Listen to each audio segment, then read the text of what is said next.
titled it, When You Are Desperate for Miracles. Pakisabi po, Desperate for Miracles. So yan po yung ating tema ngayong araw. Babasa po ako ng ilang piling talata para magbigay ng emphasis po dito sa ating topic. I know na mga familiar verses lang naman po ang babasahin ko. Una po ay Mark chapter 5, verse 22, 25, and 26. Yan po ang gagawin natin mga foundational verses for this morning. Mark chapter 5, 25 to 26. Doon tayo magsimula sa 25, susing talata eh. When a woman was there who had been subject to bleeding for 12 years, she had suffered a great deal under the care of many doctors and had spent all she had, yet instead getting better, she grew worse. Pangalawang kwento po natin yung Matthew chapter 15, beginning sa talatang 22 lang po. At ating mababasa, a Canaanite woman from that vicinity came to him crying out, Lord, Son of David, have mercy on me. My daughter is demon-possessed and suffering terribly. And last, doon po sa Mark chapter 10, another desperate person. Mapapansin niyo po yung mga binabasa ko, yung mga taong napaka-desperado sa panahon ng buhay nila. Mark chapter 10, verse 46 and 47. Kilala po natin ito si Bartimaeus. Sabi niya, Then they came to Jericho, and as Jesus and his disciples, together with a large crowd, were leaving the city, a blind man, Bartimaeus, that is the son of Timaeus, was sitting by the roadside, begging.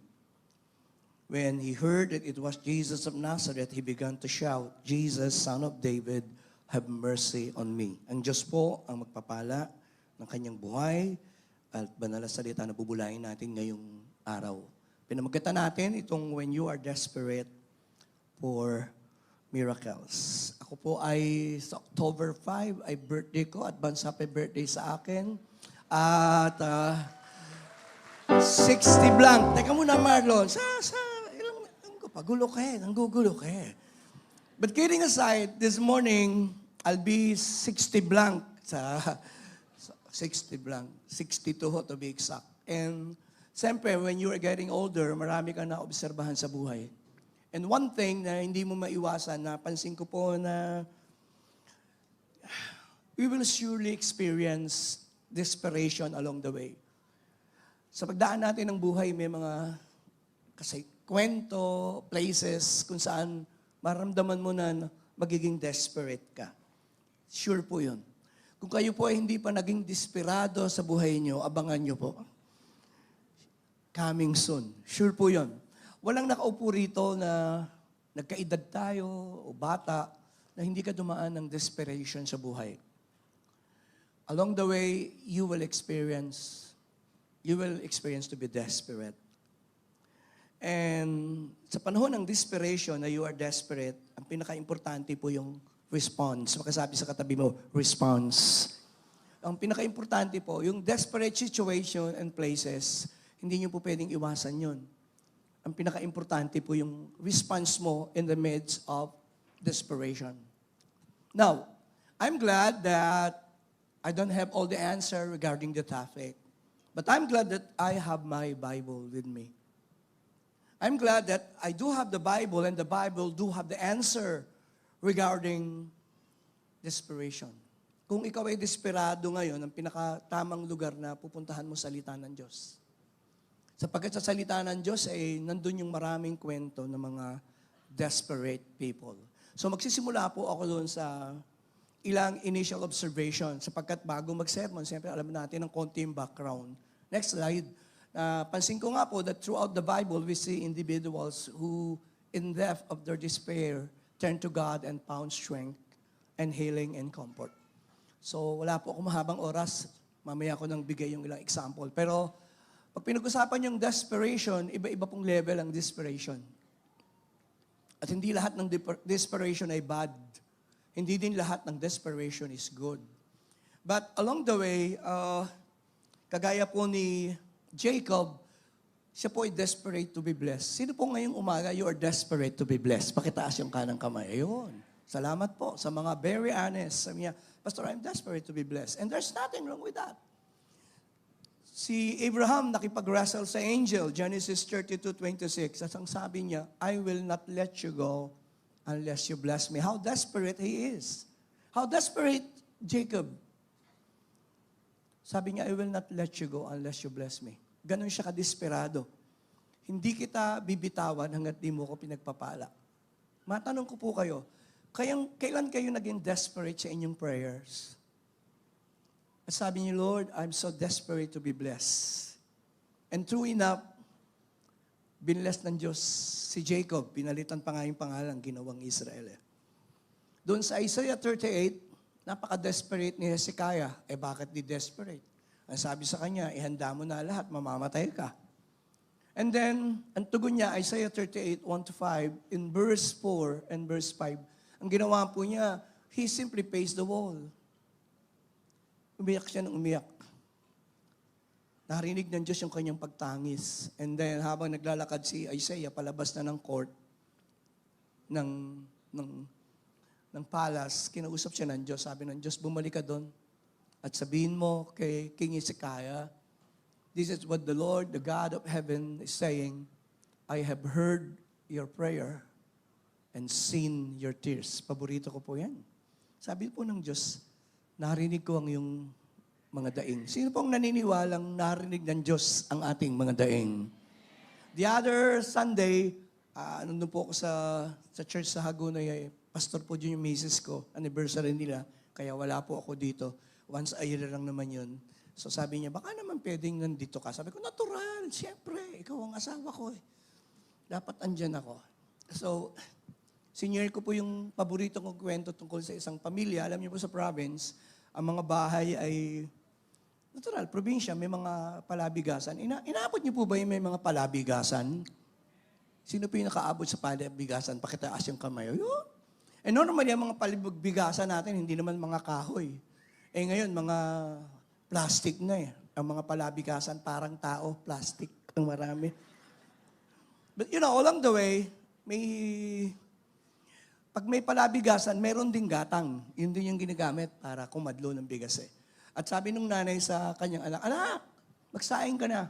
At yung bata excited, pumunta doon sa palabigasan. Anong kadluin niya nung gatang? Wala pong laman. So nabitawan niya, ang lakas ng tunog nung lata. At kinuha niya yung gatang, at kinuha niya yung kaldero. Umiyak siyang pumunta kay nanay. Sabi niya, nanay. Sabi niya, ba't umiyak?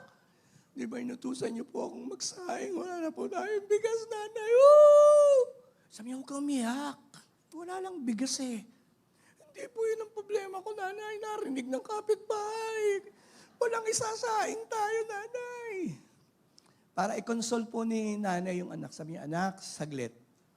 Anak, kung narinig ng kapitbahay na wala tayong isasaing, palagay mo ang Diyos, hindi niya narinig na wala nang laman ang ating palabigasan.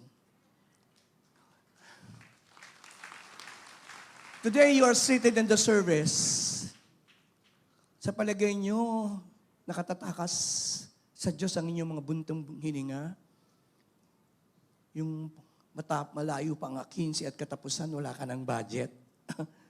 Sa palagay niyo, nakatakas sa Diyos yung panahon ng, no, I don't think so. Pero lahat tayo may mga season ng desperate tayo. Kagaya ni Hezekiah, he cried, he wept. Ba't hindi ka magiging desperado? Buhay po ang nakataya eh. Sabi po ng sikat na pastor, holy desperation is the door to God's greatest blessings. Madalas mahirap pong unawain kung kailan po sagad na tayo at walang magagawa, saka natin nakakatagpo ang Diyos. Somebody say amen. Minsan ganun eh. May isang misyonaryo ho na sa paghayo niya sa bundok, nadupila siya. Hindi niya alam, bangin ho yun. At siya'y gumulong at habang nasa air, sumigaw, Lord, save me! Nakapit po siya bigla sa baging. Wow, gabi ho, madilim eh. Sabi niya, Lord, salamat. Sabi niya, Lord, anong gagawin ko? Narinig niya yung tinig at ang sabi ng tinig, bumitaw ka. Sabi niya, Lord, bibitaw. bangin ito. At hanggang sa lumiwanag, hindi po siya bumitaw. Nagulat po siya, nang lumitaw na ang bukang liwayway, isang dangkal na pulang pala at sayad niya siya sa lupa. Sometimes along the way, we are desperate. Hindi natin alam ang gagawin at tumawag tayo sa Diyos.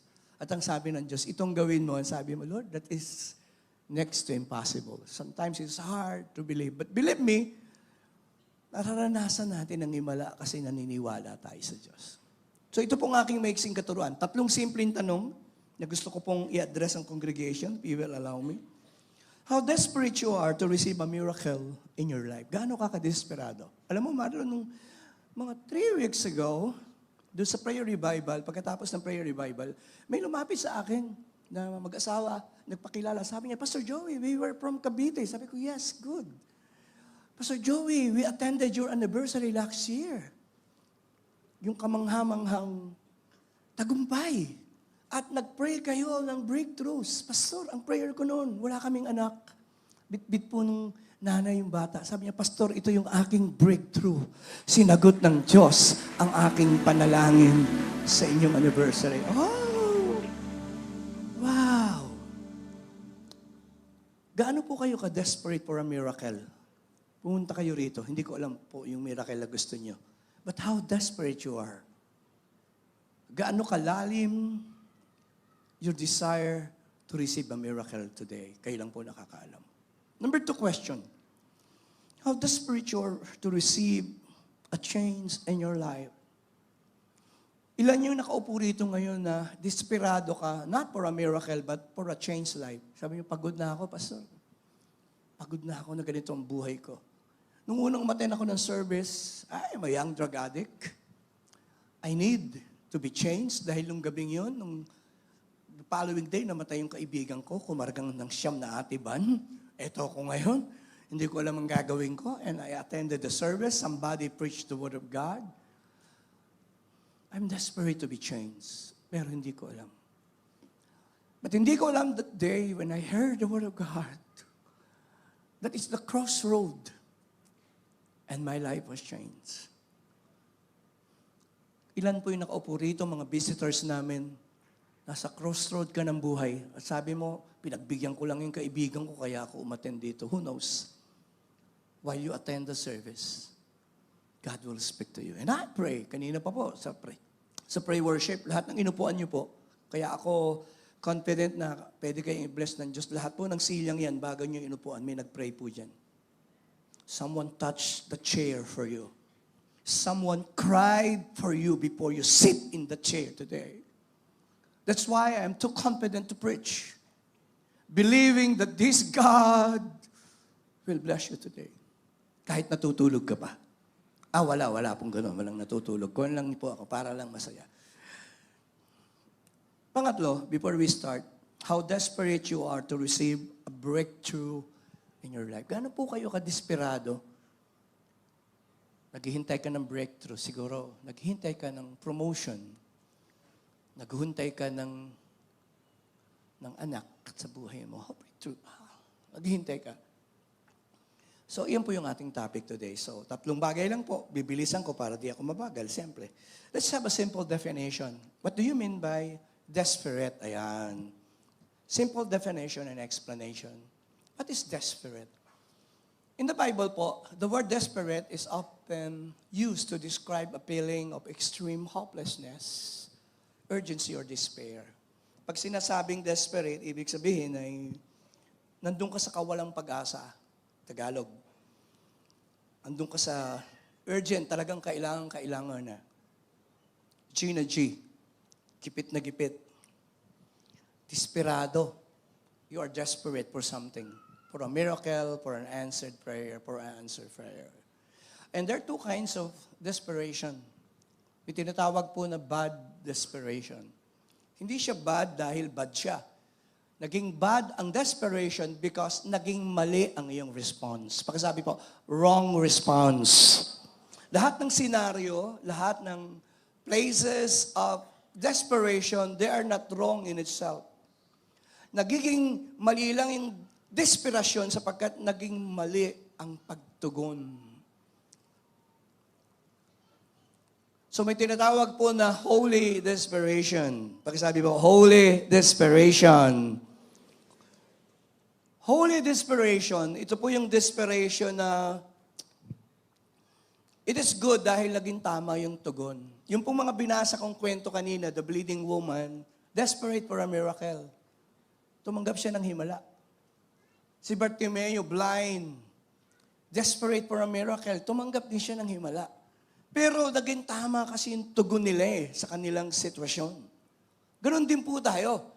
I don't know what kind of situation you are in today. Pero yung pagtugon mo ang pinakamahalaga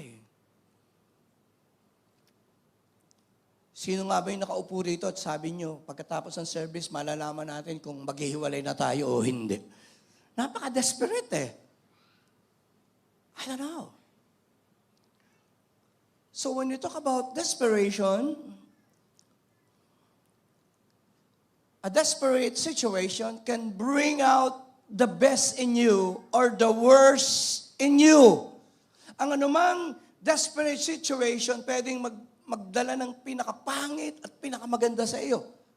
Depende sa iyong response. Yung mga pangyayari sa iyong buhay, pangit at hindi maganda o pangit man, depende po yun sa response. Pero ako po sa aking pag-aaral, tingin po kay Pastor kanina, pinapunta kayong mga ilang kapatiran sa unahan na desperate. Alam niyo po ba, pag desperate na kayo, andun po kayo sa posisyon na malapit na kayo sa inyong miracle. Wala po akong kausap. Do you know that desperation is the last stage for your miracle? Read your Bible. Halos lahat ng nakatanggap ng himala, nasa desperate stage. If you are desperate today, let me say this sa inyo po ngayong umaga, maging mga nanduroon sa online. Minsan ang desperation is a positive force preparing you for your miracle. And this is the last stage for your miracle. When you are so desperate. Minsan it's hard to explain. In short, holy desperation is the breeding ground for a miracle. So, binabati ko po kayo, if you are desperate na nakaupo dyan sa itaas, sa ibaba, Pastor, inalaw ng Diyos na mapunta ka sa isang desperate condition sapagkat gusto ng Diyos ipakita sa iyo ang kaya niyang gawin para sa iyong buhay at para sa iyong pamilya.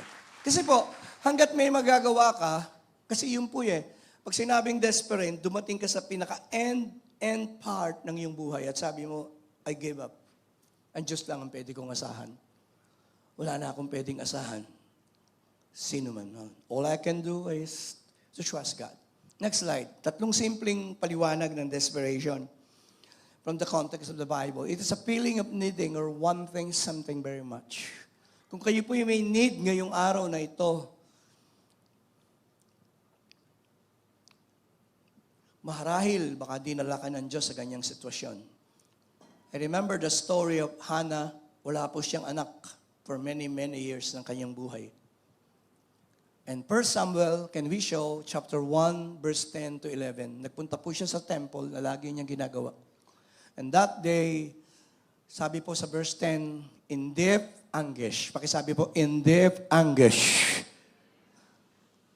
Malalim, Sa kanyang malalim na kalungkutan, in deep anguish, nanalangin siya. So yung kanyang panalangin prayer ng desperation yan Umiyak siya bitterly. Hindi lang siya umiyak nakalagay weeping bitterly. Pagkasabi po, weeping. Kailan po kayo umiyak bitterly talaga? Mapait ang kalooban mo at yung luha mo, naramdaman mo, mapait din. Mahapdi sa mata. Mabigat sa dibdib. At siya umiiyak. At ang sabi niya, sa prayer niya, yung prayer niya hindi basta prayer. Pagkasabi po, I vow. Nangangako siya sa Diyos sa prayer. Sabi niya, Lord Almighty, if you will only look on your servant's misery and remember me and not forget your servant. and give her a son, specific, kung bibigyan mo ako ng anak na lalaki. Grabe po ito ha. Then I will give him to the Lord for all the days of his life. Ano pong grabe? Tingin po kayo. Humihingi ng anak para ibigay sa Diyos. Ganun siya ka-desperate. Ako, wala po akong kausap. Humihingi ka ng anak, siyempre gusto mong alagaan. Pero humihingi siya ng anak at sabi niya, Lord, pagbibigyan mo ko ng anak. Yung anak ko habang nabubuhay, andun sa temple maglilingkod sa iyo the rest of her life. Yun yung kanyang pinaka-burden sa prayer, Lord, I promise. Ito po yung totoong promise eh. At ginawa nga po niya. Can you imagine, nung magbuntis siya, tuwan-tuwa siya. Ano kaya yung lungkot niya nung dadalhin niya sa temple? Dahil yung anak niya ay will be there in the temple forever. Pero ang Diyos po, hindi naman madamot ang Diyos. Pakita natin, fast forward. Wala po akong mahabang oras eh. 1 Samuel 2:21. Dahil ginawa iyon ni Hannah, pagkalipas ng panahon, yung isang anak pinalitan ng Diyos ng 5. May kausap po ba ako? May kausap po ba ako ngayong umaga? Oh, totoo, Pastor. The Lord was gracious to Hannah. She gave birth to ilan po yung 3? 3. And 2, ilan po lahat ang ipinalit? Di ba? What a breakthrough. Sa gitna ng kanyang desperation, sumagot ang Diyos. At hindi siya nakalimutan ng Diyos. I pray today, kayo pong nasa desperate moment ng buhay nyo. Pero pag mangangako naman kayo sa Diyos, tutuparin nyo. May kilala ho ako eh. Gusto niyo ho bang magkwento muna ako? Si Kuya Luis, nakatawa na, hindi pa. Teka muna, Kuya Luis, wala pang kwento eh. Sabi nung kapatiran, Lord, pag nanganak ang baboy ko ng 10, hindi ako magta-tights. Kalahati ibibigay ko sa iyo. Wow! Kahanga-hanga. Nagbuntis nga po yung baboy at nanganak ng 10. Tuwan-tuwa siya. Pagkalipas ng 2 linggo, nagkasakit. Yung 5, namatay yung 5. At sabi ng kapatiran, bumalik uli sa church, sabi niya, Lord, alam kong kinuha mo na ang sa iyo at itinira mo ang sa akin. Ayoko na nga magkwento. Baka yung mga kwento ko lang po ang maalala nyo eh. When we talk about desperation, it is often arises when we face situations that are beyond our control. Dumadating po yung mga sitwasyon beyond our control and we are desperate. Kanina binanggit ko si Hezekiah. He was desperate. Buhay na nakataya doon eh, ba't hindi siya iiyak? Umiyak talaga siya. At narinig siya ng Diyos. Marami pong kwento niyan. Doon sa 2 Chronicles chapter 20, desperate po si King Jehoshaphat sapagkat lulusubin sila ng malalaking bansa na kagawa ng Moabites. At nagpasting po sila. At sabi po ng 2 Chronicles 20, sa verse 4, they seek the Lord in prayer. At ang maganda po, nung nagpasting nga sila, sa verse 15, fast forward po, dumalo yung prophetic word at nagsalita yung propeta at sabi ng prophet, huwag kang mag-alala, King Jehoshaphat and all who live in Judea and Jerusalem. This is what the Lord says to you. Do not be afraid or discouraged because of the vast army, for the battle is not yours, but God's. And we know the history. Maski po habang binubulay ko po yung 2 Corinthians chapter 1, verse 8, maski si Pablo, dumaan din ng desperation. Sabi niya, we do not want you to be uninformed, brothers and sisters, about the troubles we experienced in the province of Asia. We were under great pressure, far beyond our ability to endure, so that we despaired of life itself. Dumating yung panahon, ang sabi ni Pablo, hindi namin alam kung mabubuhay pa kami. So, when we lose control sa buhay, that's it. Kaya po, dalawa positive at negative. positive pagka yung problema, pagsubok mo, inakay ka papunta sa Diyos. Are you listening? That is positive, holy desperation. It is negative kung desperate ang kalagayan mo and you turn to drugs. You turn to alcohol. And you are desperate, naghanap ka ng lubid at nagbigti ka. That is the bad part of being desperate. May kausap po ba ako? Are you with me? Kailan naging positibo? Kung ang iyong desperation, akayin ka papunta sa Diyos. Alam niyo po, sa church, ako naman 42 years ng pastor eh. Karamihan ng nakasumpong sa Diyos, desperado ang kalagayan. Hindi yung mayaman, maganda buhay, hindi po. Karamihan ng nakasumpong sa Diyos, wala nang pupuntahan. Iniwanan ng asawa, nalugi ang trabaho, napariwara ang pamilya. And that desperation turned them to God, to seek God. And that is holy desperation. Pangatlo, sana po gising pa kayo. May kausap pa po ako. What do you mean by desperation in the context of the Bible? It is often seen as a deep longing for God's intervention. Pag sinabing, you are desperate, talagang naghihintay ka ng Diyos lamang ang sasagot sa iyo. For 400 years, ang mga Israelites ay alipin sa Egypt. Pakita natin, Exodus chapter 2, 23 to 24. At ang sabi ng Bible, dumadaing sila sa Diyos during the long period. 400 years, alipin na sila, namatay na si Joseph eh. Sa bigat ng kanilang pinagdadaanan, naging alipin, they cried out to God. They cried for help because of their slavery. And their prayer went up to God.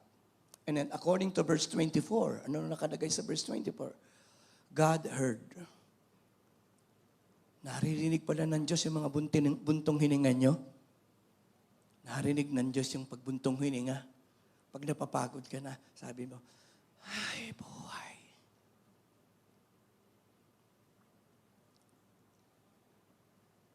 Yung mga gabi na hindi ka nakakatulog, tapos magigising ka pa ng hating gabi, sabi mo, ano ba nangyari? So that's it. So today, samahan niyo po ako, mabilis lang, 3 simpleng kwento po ang ikikwento ko sa inyo. 3 simpleng kwento. 3 stories of people who are desperate. Pastor, sagutin ko muna yung tanong, ba't iyan po ang pinili nyo? Sapagkat ito po ay familiar na kwento. Familiar. Number 2, I think this story po na nabasa ko sa Bible, pinaka-most moving stories. Pangatlo, walang taong nakaupo rito na you cannot relate because totoo pong kwento. Unang desperate woman, hindi ko alam ang pangalan. Hindi po pinangalanan ng pangalan. Ang tawag lang sa kanya, pagkasabi po, the bleeding woman. Pero ang ganda ng verse, ang galing po talaga, inspired by the Holy Spirit, Marlon. 2 talata lang, pero kumpleto po yung, ganyan po ang pagbasa ng Bible eh. Okay na mama nga, sabi ko, 2 talata lang ito eh. Pero ibinigay yung description. A woman who had been subject for bleeding for 12 years. May idea ka na agad, 12 years na siyang nagbi-bleed. Hindi tumitigil yung bleeding. Malaki ang chance may cancer sa... She had suffered a great deal under the hands of many doctors. Marami ng doktor ang kanyang pinagpatingnan, hindi po siya uminom. Lahat ng kanyang ari-arian ay naubos na. By the way, ang pwede lang magpa-doktor nung panahon nito, mga mayayaman. So ina-assume natin mayaman nito. Pwede magpa-doktor eh. Pero naubos na sa kakapagamot ang kanyang pera. Hindi siya naging better. Naging worse. So yun yung kanyang condition. That is her condition. She's fighting for her life. Ang ipinaglalaban niya sa kwento ay ang kanyang buhay. She's fighting for her miracle. She's fighting for something na napakahalaga sa kanya.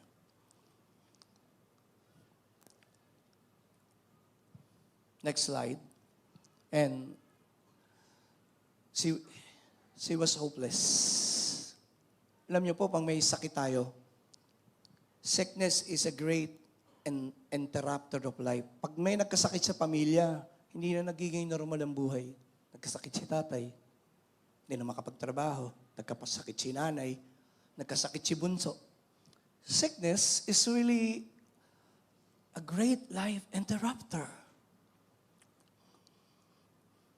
Kaya dapat na-appreciate natin na tayo malusog, na tayo malakas. Because the moment dumapo ang sakit, your life will never be the same again. Kaya dapat na-appreciate nyo na malusog ka, and naging hopeless siya. At pag hopeless ka po ba, masaya ka? Pagka hopeless po ba kayo, nakangiti kayo? When you are hopeless, when you feel hopeless, galit ka. Baka nga sa Diyos ka pa galit eh. Lagi kang galit sa mundo. Galit ka sa mga tao. Sabi, bakit ako pa magkakasakit, Lord? Ba't di na lang yung kapitbahay ko? Mabuti naman akong tao eh. When we are hopeless, when we are in a hopeless situation, normally we are negative. The worst, when we are in a hopeless situation, doon pumapasok po yung suicidal tendencies ng tao. Alam niyo kung ilan nagsisuicide sa Amerika taon-taon? 35,000 a year.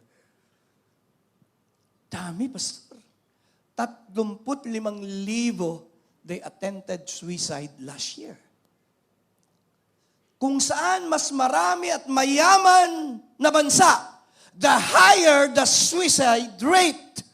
And that is very ironic. Sa panahon ng mga winter sa Europe, mas malungkot, mas maraming namamatay na matanda. Nagiging hopeless po sila. Ito lang late na ito, ilang tao ang pinag-pray ko, they tried to commit suicide.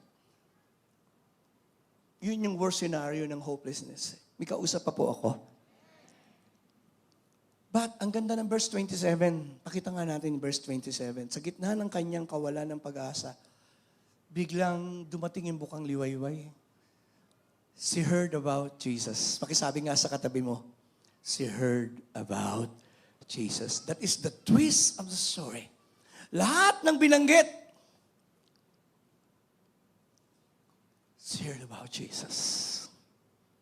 Hindi ko alam, wala naman sinabi dyan eh.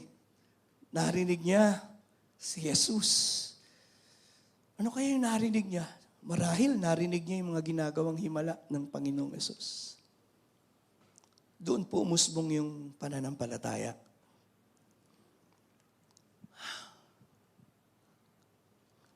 Nag-generate ng faith yung narinig niya at sabi niya, alam niyo po, ang mga bleeding woman sa Bible, lalo na sa konteksto ng Hudyo, hindi po ina-allowed sumambayan. They cannot join a group because in the context of the Jewish context, it is a bleeding disorder, so ibig sabihin, unclean siya. Lahat ng matouch niya magiging unclean. Napaka-risky nung ginawa niya. Parang ganito yung katuwiran, tingin kayo, mamamatay na rin lang naman ako eh. Why not try this time? Anyway, I will die one day because of this sickness. Why not try Jesus? Why not try to touch the very garment? Kaya hindi siya pwedeng mag-request kay Jesus, heal me, Jesus! She cannot do that. Yun yung mag-join niya lang siya sa maraming tao, di pwede. What she did was wrong in the context of the Jewish context. Pero hindi niya na iniisip yun eh. Ang iniisip niya, I need a miracle. And only this Jesus can give me my miracle. At sabi niya, if I just touch His clothes, I will be healed. Pakita nga natin yung Luke 6:19, mga kapatid. Hindi lang po siyang humipo ng garment ni Jesus. And the people all tried to touch him because the power is coming from him and healing them all.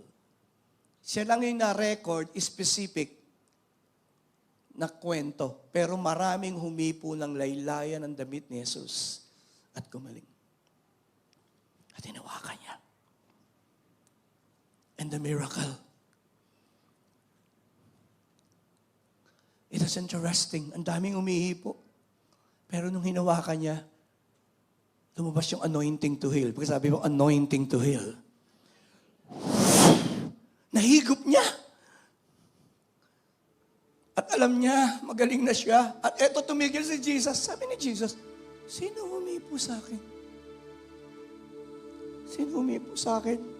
Sabi ng mga alagad, it's nonsense, Lord. Everybody is touching you. And now you're asking us, who touched you? But Jesus looked for her.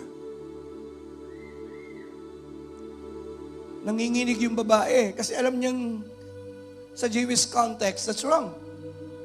At nung nagkwento siya, sinabi niya lahat kay Jesus, nakinig si Jesus sa kanya. At sabi ng Lord sa verse 34, pinagaling ka na ngayong pananampalataya. 12 years na nakagapo sa sakit. At sabi ng Lord, go in peace. Be freed from your suffering. I pray today, pakipatong po yung kamay sa bahaging may sakit.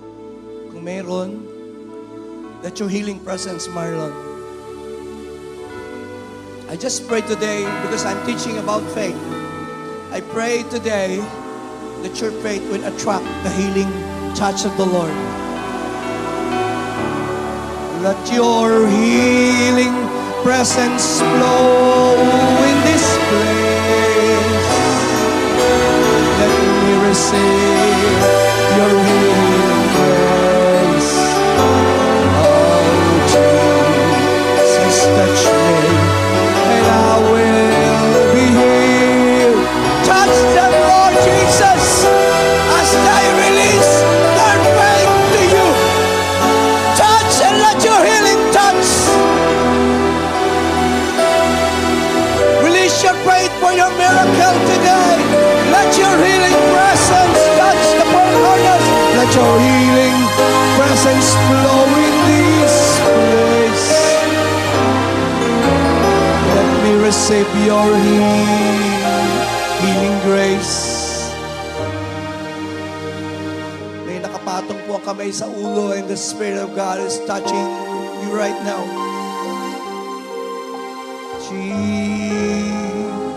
Sabihin niyo po, oh Jesus, touch me, and I will be here. Isang beses na lang po. Let your healing presence flow in this place. Let me receive your healing grace. Oh, Jesus. Release your faith, and I will be healed. Jesus, touch me. Meron pong pinagagalingan Diyos. You're suffering unusual pain in your colon. I rebuke that cancer, and I pray that cancer to be removed. And I pray that the healing anointing be released upon you today. Let the healing presence flow in this place. Let them receive your healing grace. Oh, Jesus. Oh, Jesus. Jesus, touch. And I will be healed. Jesus, touch me. Jesus, touch me.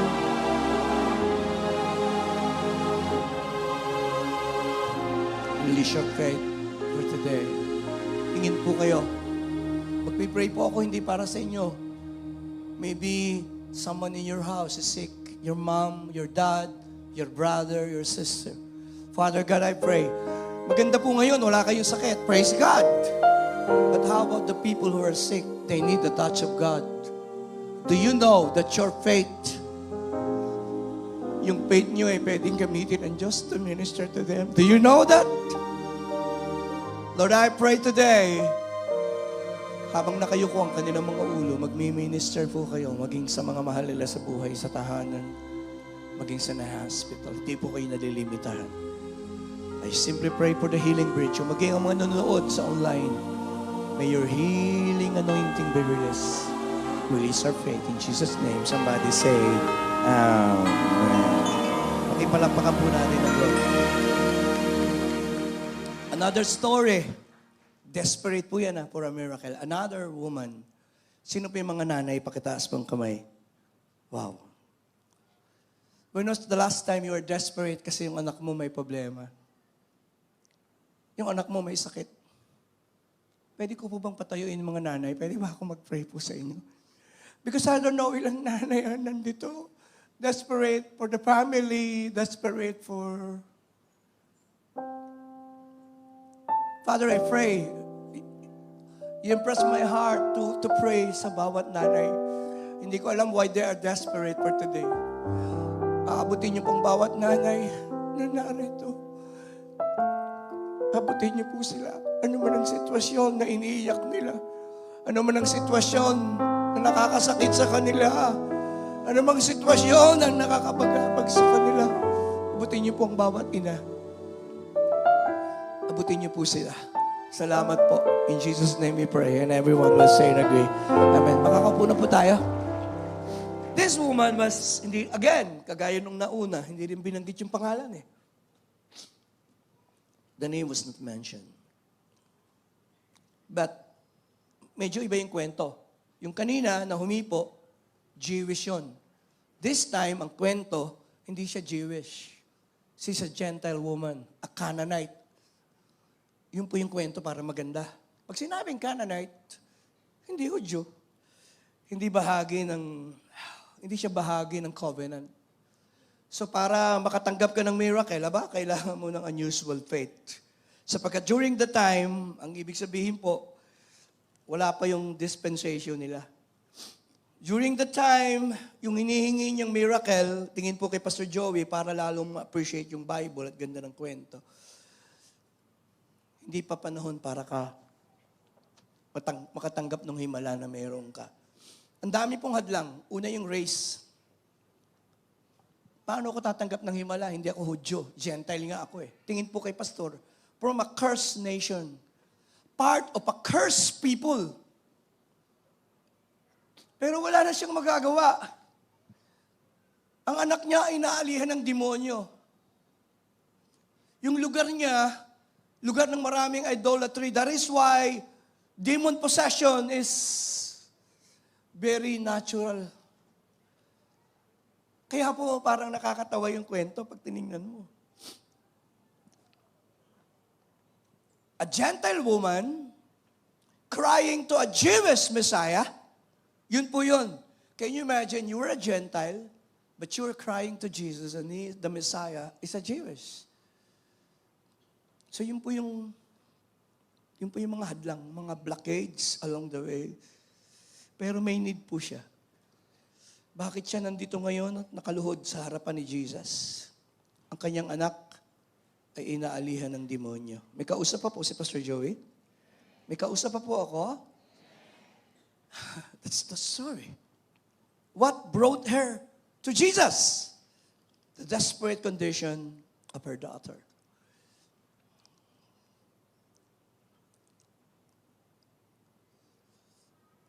Next slide. Lumapit siya kay Jesus. Her faith was tested. Una, Jesus did not answer a word. First time, mababasa mo. Sigaw ng sigaw ang isang tao at parang walang narinig si Jesus. Parang, ironic. So alam mo na ang context. Kasi, this is a Canaanite woman. Pag pinag-aralan yung context ng Bible, hindi pa season ng dispensation nila. Kaya may mga dispensation. Kaya sabi niya, I was sent only to the lost sheep of Israel. Tapos yung mga alagad, medyo matigas ang puso, sabi niya, dahil maingay nga, Jesus, Son of David! Jesus! Sigaw na sigaw eh. Sabi niya, Lord, send her away. Send her away. Send her away. Yun po yung mga dinaanan ng babae bago nakatanggap ng miracle. She was desperate for a miracle. At maririnig mo to. Send her away. And the master did not answer her. At nung sumagot si Jesus, sabi niya, hindi ako naparito parang ganito, paraphrase. Yung miracle na hinihingi mo, para sa mga taga-Israel yun. Hindi para sa'yo. Hindi siya nasiraan ng loob. Nung marinig niya yun, lumuhod siya.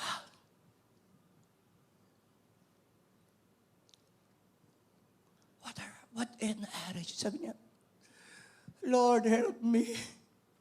Parang sabi niya, Lord, wala na akong pupuntahan eh. Wala na. Ikaw lang, Lord. Please help me. Remember, she was a mother. Yung miracle na kailangan niya, hindi para sa kanya. Are you listening? Are you listening? Ang miracle na kailangan niya ay para sa kanyang anak. The more she is passionate, the more she is desperate. Lord, yung anak ko. Ang nakaka-connect lang po dito yung mga may anak eh. Yung mga nanay. Yung mga nanay na sinasabi, Lord, ako na lang ang may sakit. Huwag na yung anak ko, Lord. Lord, ako na lang. Huwag na ang baby ko, Lord.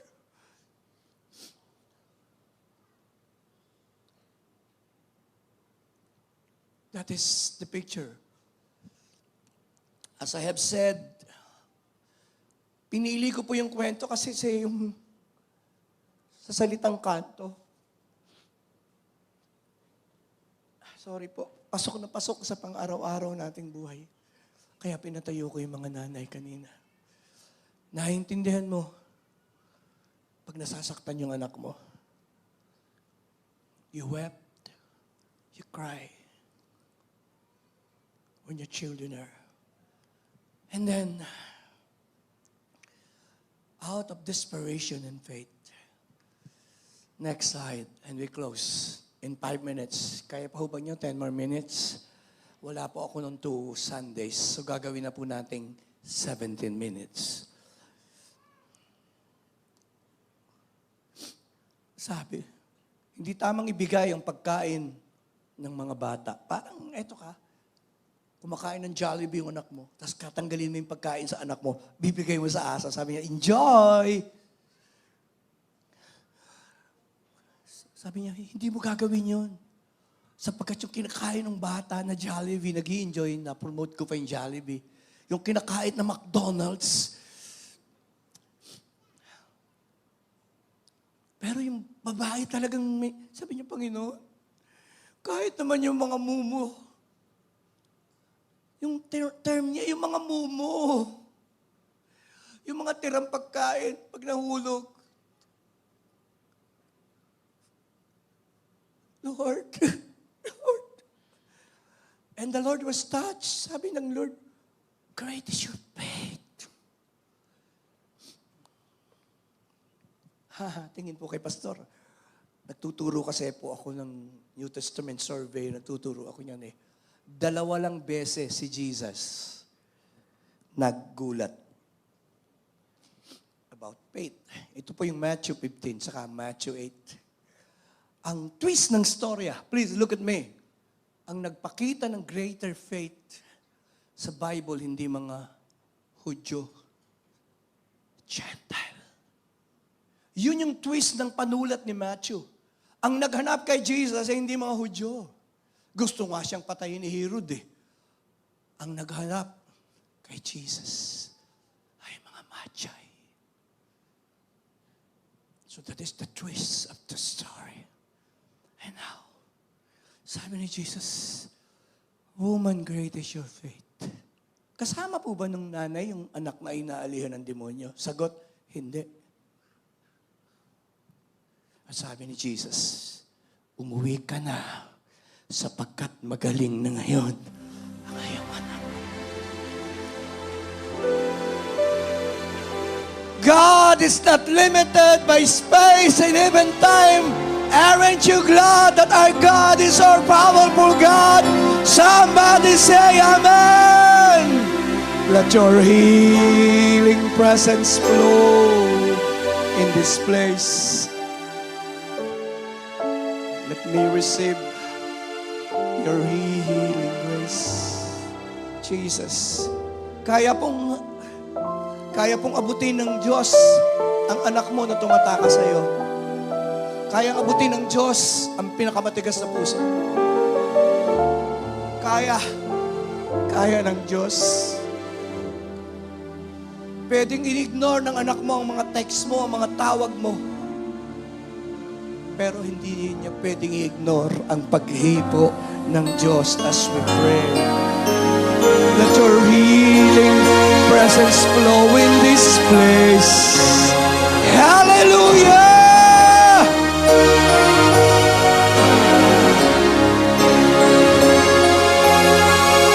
Jesus, touch, Lord. Touch them, Lord God, I pray. Touch them today. Touch them today. Jesus, touch. And I will be healed. Let me close po. Sabi niyo, Pastor, close to kanina. Let me open. Pangatlong storya po na gusto ko. The blind Bartimaeus. Alam niyo naman yung kwento. His condition, he was blind. Because blind, siyempre, nagpapalimos lang siya. Yun lang kaya niyang gawin sa buhay. Again, Pastor Joey, next slide. Sa panulat ni Marcos, laging nandun yung when he heard. Kanina, the bleeding woman, when she heard. Again, paano nagka-faith, Pastor?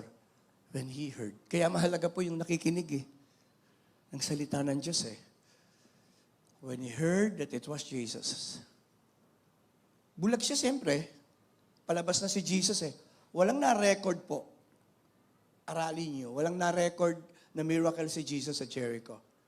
Sa text, palabas na si Jesus. Andun siya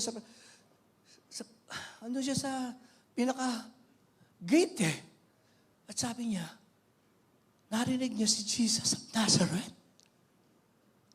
Si Jesus of Nazareth yung gumagawa ng himala. Si Jesus of Nazareth, narito, Jesus! And he shouted, Jesus! Son of David! I believe hindi po ganun ang sigaw niya. Mas matindi siguro kasi bulag siya Kasi matagal na siya sa ganung kondisyon. Pwede kong gayahin yung sigaw, but Marlon, it won't be enough. I think when he shouted the passion. It was a passionate cry. It was a passionate shout. It was a particular shout. And he said, Jesus! It was a personal, Jesus, Son of David, have mercy on me. And ang ganda ng kwento. Sinaway siya ng mga sa tabi. Sabi niya, oy, bulag, tumahimik ka dyan. Gustong-gusto ko yan pag pinipreach ko Ed. Sabi niya, oy, bulag. But the Bible said, he shouted all the more. Bibilang po ako ng 3.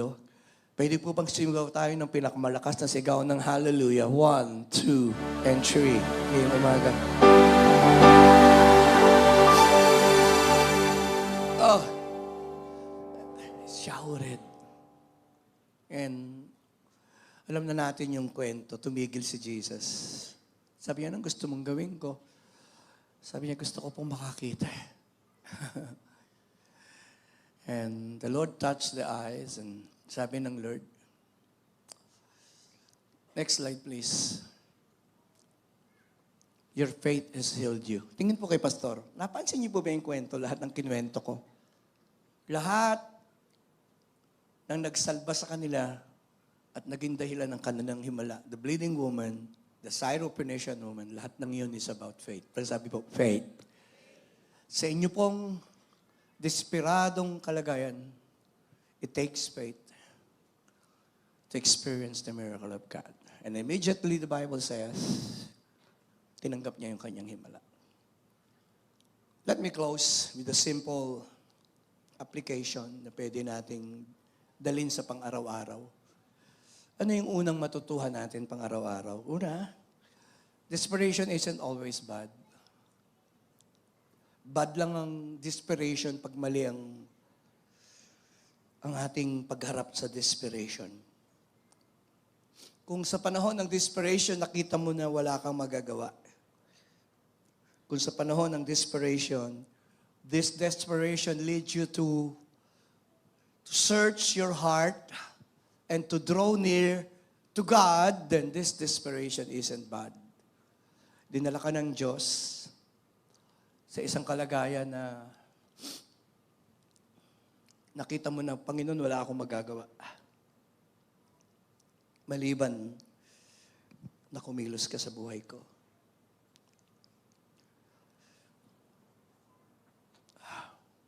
Lahat po nung binasa natin, ang desperation nila, grabe ang desperation. The bleeding woman was fighting for her life. The Syrophoenician woman was fighting for the deliverance of her daughter. Bartimaeus was fighting para sa buong buhay niya. Hindi ko po alam anong desperation niyo today. Sana po sa gitna ng inyong desperation ay suminay.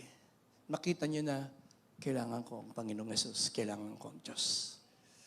Number 2, desperation can lead us to seek a deeper connection with God.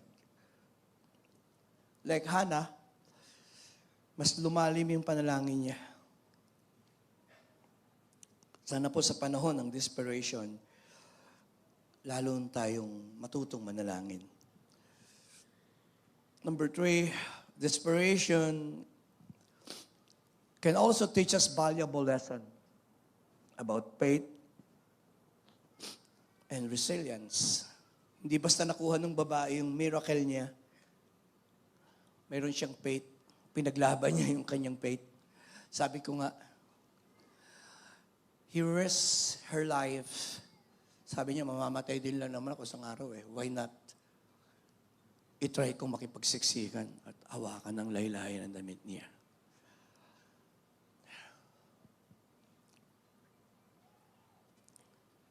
Nakita natin yung resilient faith ng Syrophoenician woman. Ang daming hadlang. But at the end of the day, naging mapagtagumpay siya. Sabi pa ni Jesus, great is your faith. Nakita natin. Last, number 4 and 5, times of desperation call for faith in God's power and promises. Sa gitna ng desperate season ng inyong buhay, hanapin po ninyo. Tingin po kay pastor, hanapin niyo po sa salita ng Diyos kung saan ipinangako ng Diyos ang inyong pangangailangan. And as we end today, in desperate times, take desperate or necessary action. And the best action that you could take is you pray, you open your Bible. Siguro kaya ka nga pumunta rito, desperate ka eh. Pinagbigyan mo lang yung kaibigan mo eh. But today, God is talking to you. Kinakausap ka ng Diyos. Kanina pa, pinipilit mong matulog pero hindi ka makatulog. Because there is no accident with God. Somebody say amen. Sino man pong umupo rito na bisita namin, let me say this morning, it is not an accident that you are seated there. You have an appointment with God. God knew you the moment you enter a music museum.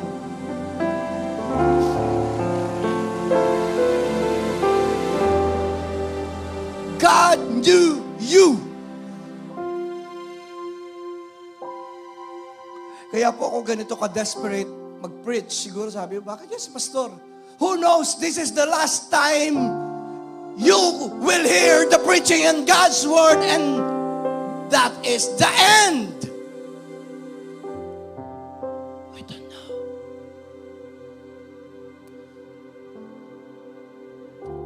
Kinikwento ko po sa inyo yung kwento ko. Lumapit siya kay pastor. after the service. Nagpaiwan siya sa church eh. O sabi ko, ba't nandito ka? Pastor, nababother po yung kaluluwa ko. Hindi ko alam kung saved ka nga ba ako o hindi. Hindi ko alam kung nakasulat sa aklat ng buhay sa langit ang aking pangalan. Sabi ko, gusto mo bang mag-pray tayo? Opo. Sabi ko, halika. Sabi ko, lumuhod tayong dalawa. Lumuhod po kami ng bata. Sabi ko, sumunod ka sa prayer, ha? Sabi ko, Panginoong Jesus, kilala mo po ako. Alam mo po ang aking buhay. Patawarin niyo po ako. Nananalig ako na namatay ka sa krus ng Kalbaryo. At ikaw ang tagapagligtas. Pumasok ka sa aking puso. Salamat sa kapatawaran. Salamat sa buhay ng hanggan. And after prayer, nilihans ko po siya. Tumindig siya at niyakap ako ng bata. Sabi niya, Pastor, salamat. Payapa na po yung puso ko. Sabi ko, okay, see you on Sunday. Hindi ko na po siya nakita the following Sunday. Namatay po siya that Wednesday. At sabi ko sa service, nung nagsiservice ako, malungkot na nawala ang ating kapatid. Pero ang aking puso ay payapa sapagkat alam kong bago siya humarap sa Diyos, siya'y nagkaroon ng kapatawaran.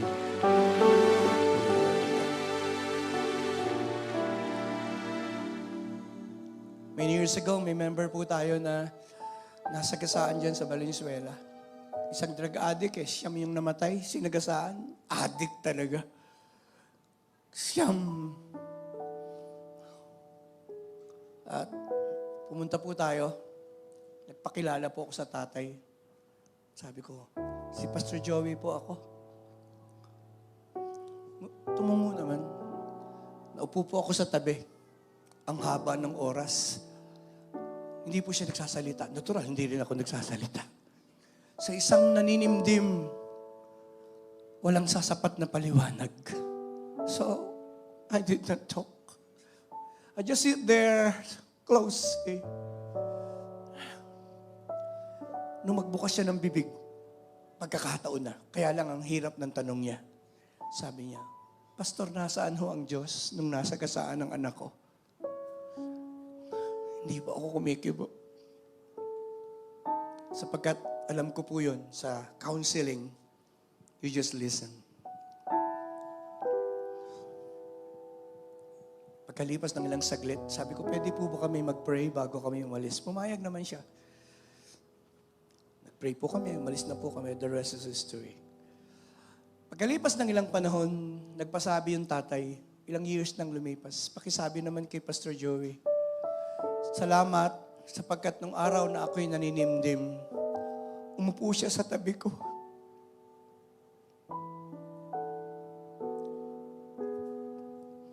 Sabihin mo sa kanya, salamat. Yung ko po tayong lahat ngayon umaga. Hindi ko po alam ang kondisyon ng bawat babae at lalaking nasa service na ito.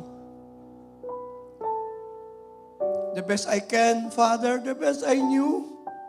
I shouted, I jumped, I do my best. But it wasn't good enough. I cannot even move them because I don't have the ability to move them, Lord. But I pray today.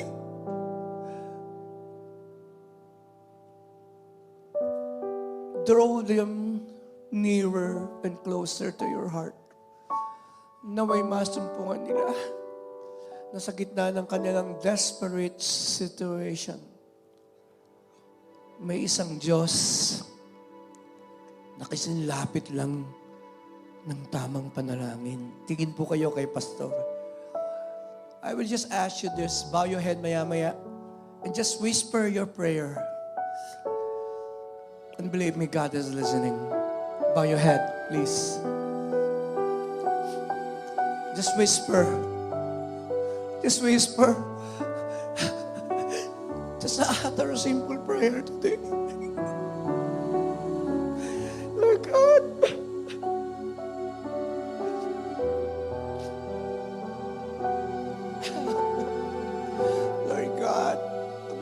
sila.